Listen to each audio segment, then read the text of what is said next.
কপিল ঈশ্বৰ মনে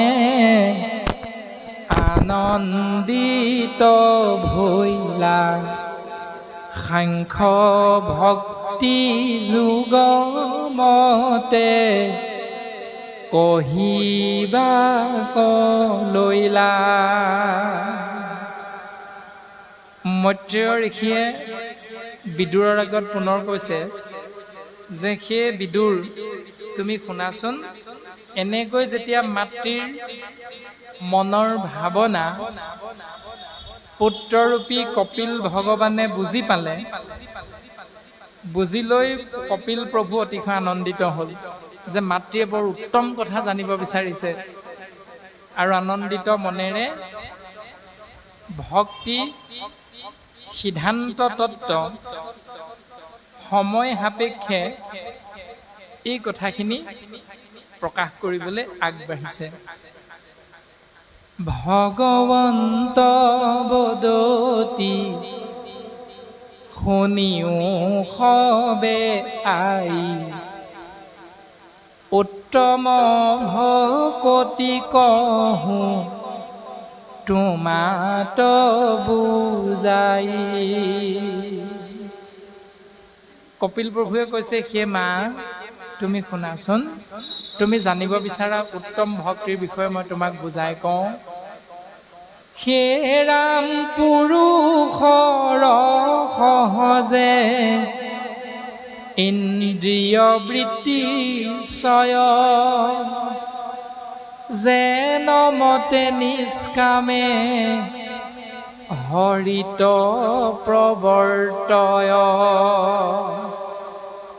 ভাগৱত ভক্তিতেবে ইহাকে বোলয়, মুখটো অধিক আতি গৰিষ্ঠ হুয়। ক্ষমা, পুৰুষ মানে হ'ল জীৱ। জীৱ ব্ৰহ্মই যিটো শৰীৰৰূপী গৃহত প্ৰৱেশ কৰি ইন্দ্ৰিয়বিলাকৰ দ্বাৰা কৰ্ম কৰে, সেই কৰ্মবিলাক দুটা ভাগত ভাগ হয়। সেয়া হ'ল সকাম আৰু নিষ্কাম। এটা হ'ল ইচ্ছা, এটা হ'ল অনিচ্ছা। সকামৰ বিপৰীতে নিষ্কামভাৱে যেতিয়া সেই কৰ্মবিলাক ঈশ্বৰৰ চৰণত অৰ্পণ হয়, তাকেই ভাগৱত ভক্তি বুলি কোৱা যায় মা, আৰু ইয়ে হ'ল মোক্ষ প্ৰাপ্তিৰ মূল দৰ্শন। এতিয়া আমি যিমান কৰ্ম কৰোঁ, সেই কৰ্মটো সকাম কৰ্ম হয় প্ৰায়। শাস্ত্ৰই কৈছে নিষ্কাম হ'ব লাগিব। এতিয়া আমি যিটো চাকৰি কৰোঁ, সেই চাকৰিটো সকাম। কাৰণ কেলে কৰিছোঁ, চাকৰিটো দৰমহা এটা পাম। যদি দৰমহাটো কষ্ট কৰা কৰ্মতকৈ কম হয়, তেতিয়াহ'লে চাকৰিটো আমি এৰি দিওঁ। তাৰমানে সেইটো হ'ল সকাম, স্বাৰ্থ আছে তাত। নিষ্কাম হ'লে নিস্বাৰ্থ হ'ব লাগিব, যে সংসাৰলৈ আহিলোঁ, দুবেলা দুসাঁজ খাবলৈ কৰ্ম কৰিব লাগে, সেইটো আমি কৰিব লাগে। সেই দুবেলা দুসাঁজ খাবৰ বাবে যিটো কৰ্ম কৰিব লাগে, সেই কৰ্মটো শাস্ত্ৰসন্মতে হ'ব লাগে।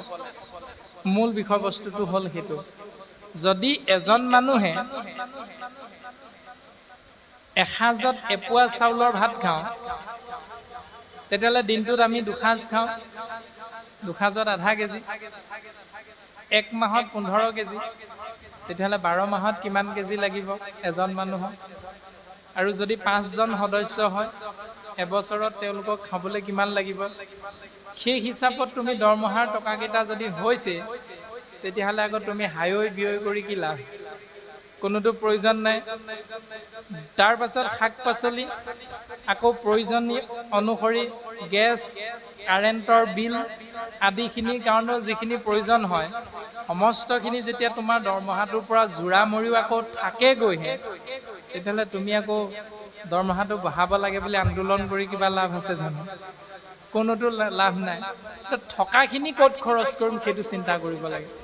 যেহেতু অন্যায় কৰি খৰচ কৰা, অন্যায় কৰি উপাৰ্জন কৰা নাই, সেইকাৰণে যিখিনি ৰাহি হ'ব সেই ৰাহিৰ এক অংশ অন্তত আমি ঈশ্বৰৰ নামত যদি অৰ্পণ কৰোঁ, তেতিয়াহ'লে সেই এক গুণ লগাইলে অনন্ত গুণ हुए নাজানি মুগুধ হবে ধন সঞ্চিত হয়। এতিয়া আমি যে শিৱসাগৰৰ পৰা আহিছোঁ, গাড়ী এখন লৈ আহিছোঁ, যাবৰ সময়ত আপোনাৰ হবে কিবা ভাগ সেৱা ধৰিব, এইটো নিশ্চিত। সেই সেৱাত মূল্যাংকন কিমান হ'ব সেইটো যদি আমি ফোনত যোগাযোগ কৰোঁতে নিশ্চিত কৰিছিলোঁ, তেতিয়াহ'লে সেইটো সকাম ভক্তি বুলি কয়। যদি নিশ্চিত কৰিছোঁ বোলে 20,000 দিব লাগিব, তেতিয়াহে যাব পাৰিম, সেইটো সকাম ভক্তি। যদি সেইখিনি চুক্তি আমাৰ মাজত নাই হোৱা, তেতিয়াহ'লে সেই কৰ্মটো হ'ল নিষ্কাম কৰ্ম, কাৰণ ইয়াত ঈশ্বৰৰ নাম ভকতৰ সেৱা জড়িত হৈ আছে, সেইকাৰণে কি নিষ্কাম কৰ্ম। আৰু সেই নিষ্কামটো সকাম হৈ যাব যদিহে আমি কৈ দিওঁ ইমান কমকৈ দিলে এনেকৈ কেনেকৈ চলিম, গাড়ী এখন লৈ আহিছোঁ আমুক তামুক বুলি কৈ যদি আৰু অলপ দিব লাগিব, আৰু 3,000 মান দিয়ক, তেতিয়াহে আমাৰ অকণমান হ'বগৈ। এনেধৰণে যদি আমি অকণমান তৰ্কৰ মাজলৈ গুচি যাওঁ, তেতিয়াহ'লে সেইটো হ'ল সকাম ভক্তি। ইয়াত আমি যি পুণ্য পাম, সমস্ত পুণ্য সেই বাক্যৰ দ্বাৰা নাশ হৈ গুচি যায়। এনেকৈয়ে সাংখ্যযোগ কথনৰ বিষয়বস্তু বুজাবলৈ গৈ ভগৱন্ত পুৰুষে মাতৃ দেৱহূতিৰ আগত প্ৰকাশ কৰিছে যে ইন্দ্ৰিয়বিলাকৰ দ্বাৰা কৰা কৰ্মটো শাস্ত্ৰসন্মত হ'ব লাগিব, যাক নিষ্কাম কৰ্ম বুলি কোৱা হৈছে। মা তুমি শুনাচোন, লিংগ দেহা জীৰ্ণইটো অল্পতে কৰয়, অন্নপান গৰ্ভাগ্নিয়ে যেমনে দহয়, ভক্তিতে নমতে শ্ৰেষ্ঠ কহিলো নিৰ্ণয়, মূৰ পদ সেৱাত ৰক্ষিক যিটো হয়। এই লিংগ দেহটো খন্তেকতে জীৰ্ণ হৈ যায়, নাশ হৈ যায়। কেনেকৈ? যেনেকৈ অন্ন পান কৰিলে গৰ্ভত থকা অগ্নিতত্ত্বই তৎক্ষণাৎ দহি নাশ কৰি দিয়ে, ঠিক তেনেকৈ এই পঞ্চভূতি দেহা এই সংসাৰতে পঞ্চভূতত এদিন বিলীন হৈ যায়, নাশ হৈ যায়। আৰু ভক্তিত তেনমতে শ্ৰেষ্ঠ কহিলো নিৰ্ণয়, মূৰ পদ সেৱাত ৰসিক যিটো হয়, মোৰ চৰণ সেৱাত যিজনে সদায় ব্যাকুল হৈ থাকে, সেই ভক্তিৰ দ্বাৰা সমস্তখিনি তেওঁ পাপ কৰ্ম পৰা উদ্ধাৰ পাব পাৰে। যেনেকৈ আমি খোৱা প্ৰত্যেকটো আহাৰ, ভাতৰ পৰা, পানীৰ পৰা, কল, কুঁহিয়া, আম, কঁঠাল, সমস্তখিনি গৰ্ভত থকা অগ্নিয়ে দহন কৰি এটা নিৰ্দিষ্ট বস্তুলৈ পৰিণত কৰি দিয়ে তৎক্ষণাৎ। ঠিক তেনেকৈ ভক্তিৰ মাধ্যমেৰে এটি জীৱই সমস্ত পাপৰ পৰা পৰিত্ৰাণ পাই এই সংসাৰৰ পৰা পৰম গতি লাভ কৰিব পাৰে মা, কাৰণ মোৰ নামে কৰিব নোৱাৰা কাম একো নাই। এৰা অসূয়া এৰিয়া অন্যে প্ৰীতি ভাৱে, মোৰ নাম গুণত সদায় মাত্ৰ গাৱে, সাজুৰ্য মুখ মোৰ ইচ্ছা নকৰয়, বিৰল ভকতি মাতৃ আৰাকে কয়। অসূয়া, অপ্ৰীতি, অন্যায় এইবিলাক ত্যাগ কৰি মোৰ গুণ নাম সদায় যিজনে আশ্ৰয় কৰি থাকে তেওঁ কোনোদিন সাজুৰ্য সহিতে 5 প্ৰকাৰ মুকুতি ইচ্ছা নকৰে আৰু সেইকাৰণে সেই ভক্তিবিধৰ নাম হ'ল বিৰল ভকতি সেইকাৰণে সেই ভক্তি বিৰল ইমান সহজ নহয় ভক্তি কৰিব পৰাটো কিয়নো সেইবিলাক এৰিব লাগিব এতিয়া আমি নিৰ্বাচনৰ আগত যেতিয়া ভোটটো দিবলৈ যাওঁ তেতিয়া আমাৰ গৃহে গৃহে অহা এই বিধায়কসকলে যেতিয়া হাতজোৰ কৰি আহে ভোটটো মোকে দিব তেতিয়া আমি কি বুলি কওঁ হ'ব হ'ব ছাৰ আপোনাকে দিম খালি আমাৰ ফালে অকণমান চাব আৰু আমাৰ এই বাক্যটো থাকিয়ে যে আমাৰ ফালে অকণমান চাব আৰু কিন্তু শাস্ত্ৰত তেনেকুৱা ধৰণৰ কৰ্ম কৰিবলৈ নাই কোৱা নিশ্চিত ৰূপত আপোনাকে আমি ভোটটো দিম যদি আপুনি ভাল কৰ্ম কৰিছে তেতিয়াহ'লে আপুনি নিশ্চয় জয়যুক্ত হ'ব যদি আপুনি কৰা কৰ্মখিনি 5 বছৰত আপুনি কৰা কৰ্মখিনি ৰাইজৰ তোলা চালনীত ভুল হিচাপে পৰিগণিত হ'ল তেতিয়াহ'লে আপুনি কেতিয়াও জয়যুক্ত হ'ব নোৱাৰে কৰ্মই যাৰ পৰিচয় সেই দৰ্শনবিলাক দিছে আৰু আজি আমি ইমানটো ডাঙৰ হ'লো কিন্তু প্ৰত্যক্ষ ৰূপত আজিলৈকে আমি চৰকাৰৰ পৰা একোটা বস্তু লৈ পোৱা নাই আৰু আনহে নালাগে আমাৰ এটি কেঁচুৱা হৈছে সেই কেঁচুৱাটোৰ বাবে ৰেচন কাৰ্ড এখন লাগে হেনো যেতিয়া নাম লগাব লাগিব স্কুলত বিদ্যালয়ত সন্তানটো সেই ৰেচন কাৰ্ডখনো আমি আজিলৈকে উলিয়াই লোৱা নাই উলিয়াব লাগিব লাহে লাহে যদি সময় সুবিধা পাওঁ কিন্তু পৰাপক্ষত সেইখন হয়তো ওলাবনে নোলাব আমি একেষাৰে ক'ব নোৱাৰিম যদিহে অত্যন্ত প্ৰয়োজন বুলি শিক্ষাগুৰুসকলে কয় তেতিয়াহ'লে নিশ্চিত ৰূপত তাক উলিয়াই ল'বলৈ চেষ্টা কৰা হ'ব কিন্তু বৰ্তমানলৈকে সেই চাউলৰ কাৰ্ডখনৰ পৰাও আমি কিন্তু বঞ্চিত হৈ আছোঁ দোকানীয়ে আহি কৈছে যে এইটো কৰিলে আপুনি চাউলটো পাব কিন্তু খেতি কৰোঁ সেই খেতিৰ চাউলেৰে আমি ভাত খাই থাকোঁ এতিয়া চৰকাৰৰ সেই 5 কেজি চাউল নোহোৱাকৈও আমি সুন্দৰভাৱে চলি আছোঁ সেইখিনি আমি সহ্য কৰি লাভ নাই যদি আমি প্ৰজা জনসাধাৰণ যদি আমি শুদ্ধ ৰূপত থাকিব পাৰোঁ তেতিয়াহ'লে চৰকাৰৰ বৰমূৰীয়াসকল আপোনা আপুনি শুদ্ধ হৈ যাব সেই চৰকাৰৰ বৰমূৰীয়াসকলক শুদ্ধ কৰিব পৰা চাবি কাঠিটো আমাৰ হাততে আছে জনসাধাৰণৰ হাততে শাস্ত্ৰত কৈছে কৰিলাহা ৰাজ্য 10,000 বছৰ লগে স্বৰ্গে নীলা হবে অযোধ্যা নগৰ ৰামচন্দ্ৰই ৰাৱণে হৰণ কৰি লৈ যোৱা ধৰ্মপত্নী সীতাক ৰাৱণৰ হাতৰ পৰা উদ্ধাৰ কৰি আনি অযোধ্যাত ৰাজৰাণী পতাৰ পাছতো যেতিয়া ধুবা ধুবুনীয়ে কৈছিল মই কিন্তু অযোধ্যাৰ ৰজা ৰামচন্দ্ৰ নহয় দেই লোকৰ ৰাক্ষসে হৰণ কৰি নিয়া পত্নীক মই ৰাণী পাতিম গতিকে তই অকণমান মোৰ পৰা সাৱধানে থাকিবি তোৰ স্বভাৱ ভাল কৰিবি এইবুলি ধুবাই যেতিয়া তেওঁৰ পত্নী ধুবুনীক গালি পাৰিছিল সেই কথাখিনি ৰামচন্দ্ৰই শুনা পাইছিল আৰু সেইকাৰণে ৰামে প্ৰজাৰ জনসাধাৰণৰ সুখৰ বাবে মংগলৰ বাবে নিজৰ ধৰ্মপত্নী সীতাক ত্যাগ কৰিবলৈ বাধ্য হৈছিল আৰু সেইজনেই প্ৰজাবৎসল ৰজা যিজনে 10,000 বছৰ এই সংসাৰত ৰজা হিচাপে ৰাজত্ব কৰিব পাৰিছে এনেকুৱা নজিৰ নাই 10,000 বছৰ জীয়াই থকাই নজিৰ নাই মানুহৰ তেনে ক্ষেত্ৰত আহোম স্বৰ্গদেউ চাওলুং চুকাফাই তেওঁৰ ৰাজত্ব 600 বছৰলৈ বিস্তাৰ কৰিব পাৰিছিল তাৰ পাছত কংগ্ৰেছ চৰকাৰৰ তৰুণ গগৈ 15 বছৰ একেৰাহে শাসন কৰিব পাৰিছিল আৰু আজিলৈকে তেনেকুৱা শাসন ওলোৱা নাই গতিকে ভাল বেয়া হিচাপ নিকাচ জনসাধাৰণে কৰিব আমি আকৌ নিৰ্বাচনী প্ৰচাৰ নাইছিলোঁ ভাগৱতৰ দৰ্শনে ৰাজনীতি কৰিবৰ বাবে আমি শিকিব লাগিব যে ৰজাৰ নীতিটো কেনেকুৱা এইখিনি ৰামচন্দ্ৰৰ পৰা আমি শিকিব লাগিব ৰামায়ণ পঢ়িলেহে ভাতৃত্ববোধৰ আমাৰ জন্ম হ'ব ৰামায়ণত যেতিয়া ৰামে সীতা লক্ষ্মণ সহিতে বনবাসত গৈছিল তেতিয়া অৰণ্যত প্ৰৱেশ কৰোঁতে অৰণ্য ৰাণীয়ে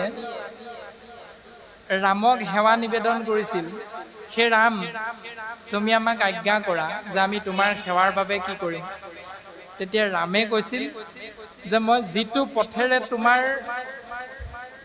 মাজত অৰণ্যৰ মাজত আহি প্ৰৱেশ কৰিছোঁ তোমাৰ ৰাজ্যত সেই পথটোত থকা জেং কাঁয়েত ফুল জোং সকলোখিনি আঁতৰাই তুমি চাফা কৰি দিয়া অৰণ্য ৰাণীয়ে কৈছে বোলে কিয় আপুনি দেখোন সেই পথেৰে পাৰ হৈ আহিলে অহাৰ পাছততো চাফ চিকুণ কৰি লাভ নাই। বোলে নহয় ৰাণী, তুমি কি বুজিবা, মোৰ এনে এজন ভাতৃ আছে, নাম হ'ল ভৰত, যিজনে মোক পিতৃ মাতৃ আৰু নিজতকৈও বেছিকৈ ভাল পায় মোক।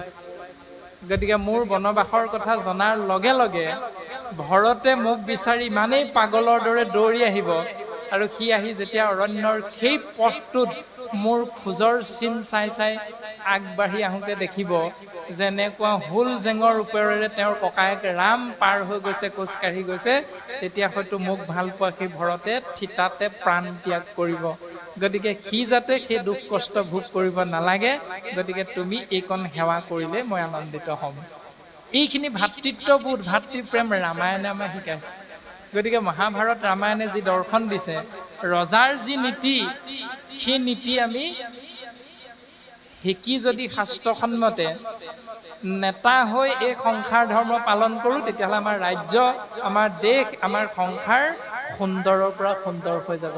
কিন্তু দুৰ্ভাগ্য, দ্বাদশ স্কন্ধত কলিৰ প্ৰভাৱত কেনেকুৱা ৰজা হ'ব, নাৰীৰ চৰিত্ৰ কেনেকুৱা হ'ব, প্ৰজাৰ চৰিত্ৰ কেনেকুৱা হ'ব, সকলোখিনি কথা খুব সুন্দৰভাৱে ভাগৱতত লিপিবদ্ধ হৈ আছে। গতিকে সেয়া হৈ আছে বৰ্তমান। কিন্তু শাস্ত্ৰ হ'ব বুলি কৈছে, আমি শাস্ত্ৰ পঢ়ি পঢ়ি সেইটো নোহোৱা কৰাটো হ'ল আমাৰ বিবেকৰ জ্ঞানৰ বিষয়বস্তু। আমি যিহেতু দুশ্ৰেণী পঢ়িছোঁ প্ৰত্যেকে, গতিকে শাস্ত্ৰত যিবিলাক হ'ব বুলি কৈছে, সেই হ'ববিলাক নোহোৱা কৰিবৰ বাবে আমি জ্ঞান লৈছোঁ, আৰু সেই জ্ঞান আমি কৰ্মত ব্যৱহাৰ কৰিব লাগে। এই দৰ্শনটো শাস্ত্ৰই আমাক সিদ্ধান্ত দিছে। কপিল প্ৰভুৱে মাতৃ দেৱহূতিৰ আগত কৈছে, সেই মা তুমি শুনা। সেইকাৰণে ভক্তি হ'ল বিৰল। এই ৰামে দেখি থাকে ঘোৰ দিব্য ৰূপ বিতূপন, প্ৰসন্ন বদন চাৰু অৰুণ নয়ন, মই সমে কথা বাৰ্তা কহিয়া থাকয়, মুখ্য আদি কৰি তৃণ সমান গণয়। যেতিয়া মোৰ ভক্তিত এজন ভক্ত গদগদ হৈ যায়, তেতিয়া মোৰ দিব্য বিতূপন ৰূপটো দৰ্শন পাই যায়, আৰু দৰ্শন পোৱাৰ লগে লগে তেওঁ সদায় মোৰ সৈতে কথা বাৰ্তা পাতে। কেতিয়া যেতিয়া ৰাতিপুৱা গুৰু সেৱা কৰে, তেতিয়া ভগৱন্তৰ লগত কথোপকথন হয়, আৰু যেতিয়া কিবা এমুঠি অন্ন গ্ৰহণ কৰিবলৈ লওঁ, তেতিয়া ভগৱন্তৰ লগত কথোপকথন। যেতিয়া বিচনাত শয়ন কৰিবলৈ যোৱা যায়, তেতিয়াও ভগৱন্তৰ লগত কথোপকথন। এই দৰ্শনটো মোক্ষ আদি কৰি তৃণ সমান গণয়। শ্ৰেষ্ঠতম দৰ্শন হ'ল মোক্ষ। শালক্য, সাযুজ্য, সাৰূপ্য, সামীপ্য আৰু মোক্ষ। এই 5 প্ৰকাৰ মুকুতিকো এডাল ঘাঁহ বনৰ নিচিনাহে দৰ্শন পায়। এইবিলাক মোৰ প্ৰয়োজন নাই, এইবিলাক ভগৱন্তৰ নামৰ তুলনাত এই সকলোবিলাক একোটা তৃণৰ সমান। গতিকে ই মোক কোনো প্ৰয়োজন নাই। অৰ্থাৎ যাৰ লগত সকলো আছে কিন্তু কৃষ্ণ তত্ত্ব নাই, তাৰ সকলো থাকিও সকলো মিছা। যাৰ লগত একো নাই কিন্তু কৃষ্ণ তত্ত্ব আছে, তেওঁৰ লগত সকলো আছে। এই দৰ্শনটোহে ভাগৱতে সিদ্ধান্ত দিছে। প্ৰমাণ দামোদৰ বিপ্ৰ। দ্বাৰকালৈ গৈছে পত্নীৰ কথা, কিন্তু দ্বাৰকালৈ গৈ সখা কৃষ্ণক একো বিচৰা নাই। মাত্ৰ ঘূৰি আহোঁতে এটাই ভাবিছিল, হে সখা, মোৰ পত্নীয়ে কৈছে মানুহৰ মুখতো শুনিছোঁ তুমিয়ে হেনো সৃষ্টি স্থিতি প্ৰলয়ৰ গৰাকী, কিন্তু মই তোমাৰ ওচৰলৈ গৈছিলোঁ মোৰ পত্নীয়ে কোৱাৰ বাবেহে। তুমিও মোক একো নুসুধিলা সংসাৰ কেনেকৈ চলিছে, ভাল বেয়া, মাত্ৰ মোৰ কথাহে সুধিলা। গতিকে ময়ো তোমাক একো ক'ব নোৱাৰিলোঁ, মোকনো কি লাগে। মই এটাই তোমাৰ চৰণত সেৱা নিবেদন কৰিছোঁ, সেই প্ৰভু। বাটত আহোঁতে মনে মনে ভাবি আহিছে যে মোৰ পত্নীয়ে যি ইচ্ছা কৰি মোক তোমাৰ ওচৰলৈ পঠিয়াইছিল, সেই ইচ্ছাটো পাৰিলে তুমি পূৰণ কৰিবা। পোনে পোনেও নাই কোৱা তুমি পূৰণ কৰি দিয়া বুলি, পাৰিলে তুমি পূৰণ কৰিবা, এই বুলিহে কৈছিল। আৰু সেইকণ সুযোগ ভগৱন্তই গ্ৰহণ কৰিছে। তাৰমানে বিপ্ৰ দামোদৰ 2টা অপৰাধ। আমাৰ সাধাৰণ মনুষ্য দৃষ্টিত অপৰাধ। 1 নম্বৰ হ'ল যেতিয়া শিক্ষা গ্ৰহণ কৰিছিল তেতিয়া গুৰু পত্নীয়ে অৰণ্যৰ পৰা খৰি আনিবলৈ পঠাওঁতে এটি টোপোলা বান্ধি দিছিল দামোদৰৰ হাতত, আৰু সেই টোপোলাটোক কৃষ্ণ আৰু বলৰামক নিদি লুকাই লুকাই দামোদৰে অকলশৰীয়াকৈ খালে। সেই অপৰাধটোৰ বাবে দামোদৰে কৃষ্ণ তত্ত্বই দামোদৰক সেইখিনি সহায় কৰা নাছিল। 1 নম্বৰ। সেই দিনটোলৈকে, যি দিনটোলৈকে বিপ্ৰ দামোদৰে নিজে বিচৰা নাছিল কৃষ্ণৰ ওচৰত। দামোদৰে কোনোদিন বিচৰা নাই কৃষ্ণ তুমি মোক ধনী কৰি দিয়া বুলি কোনোদিন কোৱা নাছিল। অৰ্থাৎ কৃষ্ণ তত্ত্বই সুবিধাই পোৱা নাই দামোদৰৰ পৰা দামোদৰ সহায় কৰিবলৈ। কিন্তু শেষ মুহূৰ্তত যেতিয়া সুবিধাকণ পাই গ'ল যে মোৰ পত্নীয়ে যি ভাবিছিল তুমি যেন তাক পূৰণ কৰা, এই সুবিধাকণ ভগৱন্তই গ্ৰহণ কৰিছে। আৰু গ্ৰহণ কৰি বাকীখিনি কথা আপোনাৰ বৰ জ্ঞাত যে দামোদৰে ঘূৰি গৈ নিজৰ ঘৰখন চিনি পোৱা নাই, নিজৰ গাঁওখন চিনি পোৱা নাই। আৰু ধৰ্মপত্নী সুশীলাও ইমানেই ধৰ্মমতী আছিল, ইমানেই সতী সাবিত্ৰী পত্নী আছিল, যিগৰাকীয়ে কৃষ্ণৰ অৰ্থে স্বামী দামোদৰৰ হাতত দি পঠিওৱা চিৰামুঠি চাউল মুঠি যাৰ ঘৰৰ পৰা আনিছিল তেওঁক আনোতে চুক্তি কৰি থৈ আছিল যে মোৰ স্বামী দ্বাৰকালৈ যাব, কৃষ্ণৰ ওচৰলৈ যাব, জগতৰ ঈশ্বৰ। গতিকে তেওঁক দিবলৈ তুমি যদি কিবা এমুঠি দিয়া, গতিকে মই স্বামীক কৈ পঠিয়াম তোমাৰ পৰা নিছিল বুলি, গতিকে তোমাকো ভগৱন্তই তাৰ কৃপা বৰ্ষণ কৰিব। গতিকে এনেকৈ সমস্ত গাঁওখনৰ প্ৰত্যেক ঘৰ গৃহস্থী ধন সোণ ঐশ্বৰ্য বিভূতিৰে ঈশ্বৰৰ কৃপা লাভ কৰিছে যে 1 গুণ লগাইলে অনন্ত গুণ हुए। যেতিয়া ধৰ্মপত্নী সুশীলাৰ ওচৰত বিশ্বকৰ্মা সহিতে অনুচ্চৰ বৰ্গই গৈ কৃষ্ণৰ নিৰ্দেশৰ কথা প্ৰকাশ কৰিছিল, তেতিয়া ধৰ্মপত্নীয়ে কৈছিল যে মই অকলশৰীয়াকৈ ৰাজ অট্টালিকাত থাকি লাভ নাই, কাৰণ মোৰ গোটেই গাঁওখনেই ভিক্ষাৰীৰ গাঁও, দুখীয়া। গতিকে তেওঁলোকক যদি প্ৰথম মই তেওঁলোকৰ পৰাই যিহেতু দুবেলা দুমুঠি খুজি মাগি জীৱন যাপন কৰি আছো, গতিকে তেওঁলোকক যদি তুমি প্ৰথম কৃপা কৰা, তেতিয়াহ'লে মই ঈশ্বৰে দিয়া কৃপা গ্ৰহণ কৰিবলৈ প্ৰস্তুত, তাকো তাৰ পাছতহে। ইমান ধৰ্মপত্নী। আৰু আমাৰ কি অৰুণোদয় আঁচনিখনৰ নামটো প্ৰথম মোৰ উঠিব লাগিব, তাৰ পাছতহে বাকী বোলে খুৰী তোমাৰ উঠিলে নাই, বোলে নাই উঠা, আমুকৰ ওচৰলৈ যাওক, তাকো মনে মনে কোনোবাই জানিব পাৰে। গতিকে আমি তেনেকুৱা এগৰাকী পত্নী হৈ সংসাৰত আছো। আৰু দামোদৰ বিপ্ৰৰ পত্নীৰ দৰ্শন হ'ল তেনেকুৱা।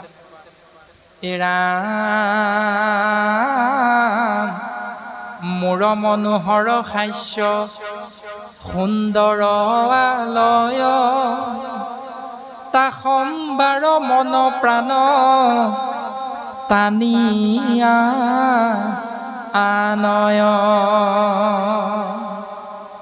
এতেকে মুখক যদি ইচ্ছা নকৰয়, তঘু পুনু ভকতিয়ে তাক মিলাৱয়। অবিদ্যা গুচিলে আনো বিভূতি যতে ক, ভকতৰ পাছে পাছে ফুৰয় প্ৰত্যেক। যদ্যপিতে সম্বেতাক স্পৃহা নকৰয়, তভু পুনু তাক ভকতিয়ে মিলাৱয়।